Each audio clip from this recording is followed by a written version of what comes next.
Magandang araw mga kapatid. Ako si Kuya Bibi, 60 Queen's Feet mga kapatid. Mga kapatid, meron ako itong 3 pirasong Queens mga kapatid. Ito mga kapatid ay 2009 mga kapatid. Marami po, 2009 mga kapatid. BSP. Ngayon ito mga kapatid ang talakay natin. Magatang content mga kapatid ay improperly annealed transit error. Anong klase ba yung improper annealed transit error? 5 piso 2009 mga batid. Ito nga yung mga batid ang trakay natin. Pagmastan po ninyo mga batid kung anong klase po yung improperly annealed error. Ito mga batid ay annealed po ito mga batid. Ang tatawag itong pag ganitong klaseng kulay na ganyang transit ng ganyang coins. Matagpuan po ninyo ito mga batid sa 2003 P.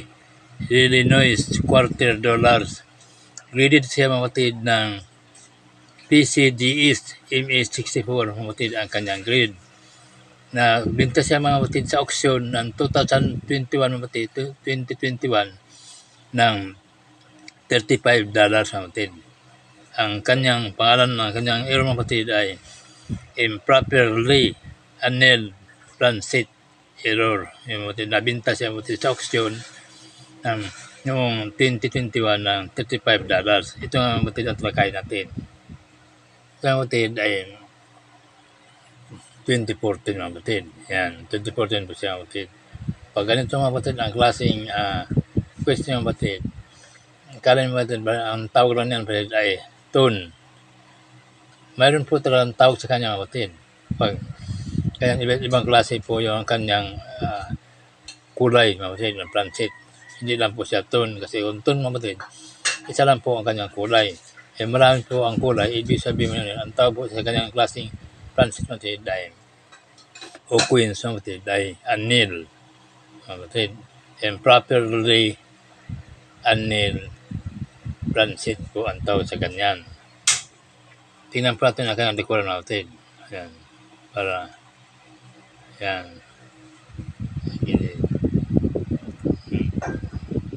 Ayan. Parihatin po kanyang likuran, ang kulay, at kanyang overalls mga batid, ganyan, ang kulay. Kanyang reverse natin, ganoon din po. Pag mga ganyang klaseng mga batid na coins mo, may error po yan, mayroon pong tawag sa error na ganyan. Bukod po sa kasi mga batid, kapag nililinis mo ito at hindi po siya matanggal, ibig sabihin error, tunay na legit error po yan. Pero kung nilinis po siya at natanggal mga batid, ay hindi po siya legit. Ibig sabihin, artificial error lang po, artificial error lang po yan. Ibig sabihin, hindi siya legit error, hindi siya legit tone, o hindi siya improperly annealed error mga batid. Transit, hindi siya ganon. Ito pa pong isang batid. Pamasdan po ninyo. Yung nakikita po kayo ng quiz na ganito mga batid na duda kayo kung improperly annealed transit mga batid yung hawak ninyo. Subukan po nyo linisin. Pag nilinis po ninyo, ibig sabihin niya mga batid. At hindi po nabura siya, yun po mga batid, ang tawag doon ay improperly annealed error transit.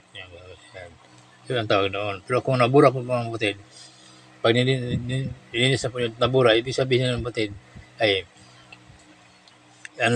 temporary tone, artificial tone lang po yan mga batid.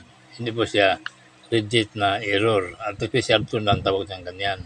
Pero pag nilinis niyo at hindi po naalis mga batid, ang tawag po niyan ay improperly annealed transit kapag nilinis niyo na hindi po naalis yung kanyang kulay mga batid. Makikita po ninyo mga batid kung i-google po ninyo mga batid. I-google po niya siya mga batid.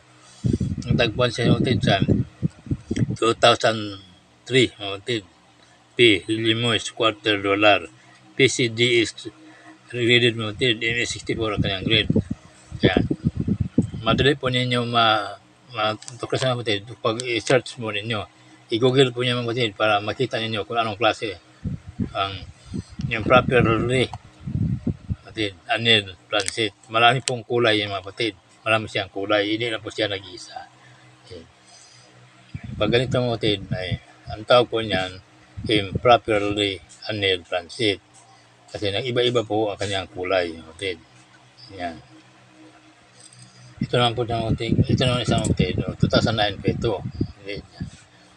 Ganyan po pa rin. Nag-iba-iba po rin ang kanyang kulay. Hindi po siya kulay talaga itim, may iba po siyang kulay. Ibig sabihin niyan, improper din po siya, kapatid. Kasi iba-iba siya ang kanyang kulay. Pinakita ko ito sa inyo, kapatid, ang correction ko, kapatid. Makita niyo na iba't iba siya, kapatid. Pero mga kapatid, hindi ko po sinasadya sa inyo o tinuturo na pag may coins po kasi na error mo kasi sigurado kayong error at linisin ninyo. Huwag po ninyo linisin kapag sigurado kayong error na po yung kanyang inyong hawak. Kasi bababa po ang value niyan, kapatid. Kapag nilinis po ninyo, huwag po ninyo sila linisin. Kung sigurado kayong error po ang kanyang hawak. Pero kung nagduda po kayong, kapatid, linisin po ninyo. Katulad po ninyong improperly annealed, kapatid, error, mahirap po talaga matuklasan ng kapatid kung hindi po ninyo linisin. Kasi nga po, ay akala ninyo ay artificial tone lang po. Hindi po ganun. Pero kung sigurado po kayong error na po yung hawak niyo, huwag na po niyo siyang linisin. Kapatid. Kasi bababa po ang value ng coins ninyo. So, nito mga kapatid. Pagmasdan po niya. Iba-iba po ang kanyang kulay, kapatid. Ayan. Mag-search po kayo o mag-google po mga kapatid. Makikita po niyo na ang improper annealed na kapatid, error ay iba-iba po ang kulay, kapatid. Kaya, pagmasdan po niyo mabuti. Pakita ko sa inyo mga kapatid ngayon yung isang coins na nilinis ko, kapatid. Ang tunay po na kulay ng kapatid ng 5 piso mga kapatid, ganito ang kulay. Yan po ang common na kulay. Ganyan po siya. Pag nagkaiba na po katulad ng kapatid, iba-iba na po siya mga kapatid. Katulad nito, ay iba na po siya. Basta po niya. Improperly na po yan mga kapatid, ang tawag niyan. Yan. Ayan. Basta po yung mga kapatid. Ito po yung mga koleksyon kong kapatid. Basta po yung mga kapatid. Kaya kita ba yung isang kapatid? Tingnan natin yung isa. Yan. Ito na, tatasan din po siya ang kapatid. Yan. Iba po ang kanyang kulay. Hindi po siya na isang kulay lang. Pag common mga kapatid, ganito lang po ang kinalabasan niya. Common. Ito mga kapatid, yung common. Pero pag ganito ang mga kapatid, iba-ibang kulay na po. Yan, proper din na po yan mga kapatid.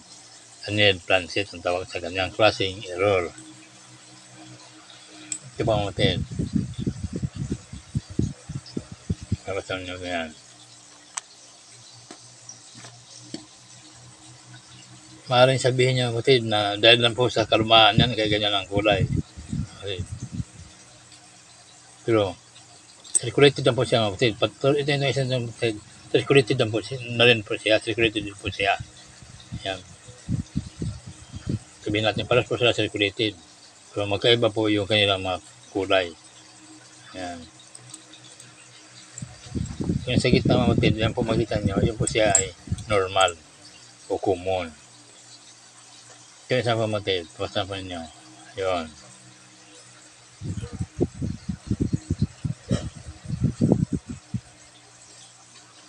Yan mga kapatid. Pag ganyan klaseng error mga kapatid, at nilinis po at hindi po siya natanggap mga kapatid, ibig sabihin, ang itawag ng error niya mga kapatid ay annealed, improperly annealed transit mga kapatid yan.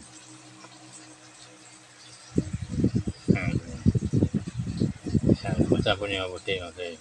Para malaman ninyo na makuha kayo ng konting informasyon sa akin mga kapatid, para malaman niyo kung anong klase yung hawak ninyong coins update. Ito mga kapatid, basta mo niyo. Ito mga kapatid ay sample. Sample ko pita sa inyo para makita niyo. Ito mga kapatid ay nilinis ko po ito mga kapatid. Basta po niya siya, nilinis ko siya. Matagal ko po siya nilinis mga kapatid para lalabas yung kulay niya mga kapatid na tunay na katulad nito. Okay. Pero hindi po siya nabas, ganyan na po talaga. Kung paano ko siya na tagpuan mo mga kapatid, hunting, ganoon na po talaga ang kanyang kulay. Nilinis ko po siya mga kapatid. Ganun din po yan. Kasi hindi ko naman po siya maibenta, kapatid. Correction ko siya. Kasi sinubukan ko siyang linisin para malaman ko kung talagang tunay yung kanyang kulay. Pero hindi po siya nagbago, kapatid. Ganoon po talaga ang kanyang kulay. Kaya ang tawag sa ganitong error, mga kapatid, ay improperly annealed transit po ang tawag sa ganyan. Ganun po ang kanyang paligid, kapatid. So, yun. Kanyang edge, pawalas po sila ang kulay. Okay. Saan po yung kulay ng transit, kanyang edge, kapatid, o kanyang parehas po ang kanilang kulay. Wala po siya na iba. Okay. Ganun po sa kanyang rim, kapatid, o inner circle, out circle, out ring, kapatid, o out circle, kapatid. Isa lang po ang kanyang kulay. Ayan. Hindi po talaga siya na katulad dito ang kulay niya, katulad po itong common, kapatid. Yan. Common po ito siya. Ito ay common. Tatabihin po natin, kapatid. Para malaman niyo kung saan po yung common at saan po yung kapatid. Salamat po, kapatid, sa lahat na nag-subscribe. Salamat po sa inyo. Suporta sa channel ko. Ay patuloy na kayo pala ng Diyos sa mga araw niyo bumuhay at tigtasan na naman makamdaman at naisapat sa inyong pangailangan. Sana naman, kapatid, masaya kayo sa panood niyo sa video ko ito, kapatid. Kapatid, hindi ko na po habaan ng konti ito. Ako po yung nagpasalamat sa hindi po na-subscribe, kapatid. Hinihiling ko na po sa inyo, kapatid. Subscribe. Pinutin po niyo ang bell para updates kayo, kapatid, sa sunod kong video. Kapatid. Salamat niyo po sa inyo. Salamat sa inyong suporta, kapatid. Patuloy na kayo pala ng Diyos ang araw niya bumuhay at ligtas sa anumang makamdaman tayo sapat sa Panginoon. Tayo, mga kapatid. Naging masaya kayo, mga kapatid, sa panood ko sa video ko ito, mga kapatid. Nihiling ko na po sa inyo. Pag-share na lang po, mga kapatid, sa video ko ito. Maraming salamat sa inyo, mga kapatid. Hindi ko na po habaan ang konten ito, mga kapatid. Salamat sa Diyos. Salamat din po sa inyo. Patuloy na kayo pala ng Diyos sa pang araw niyo.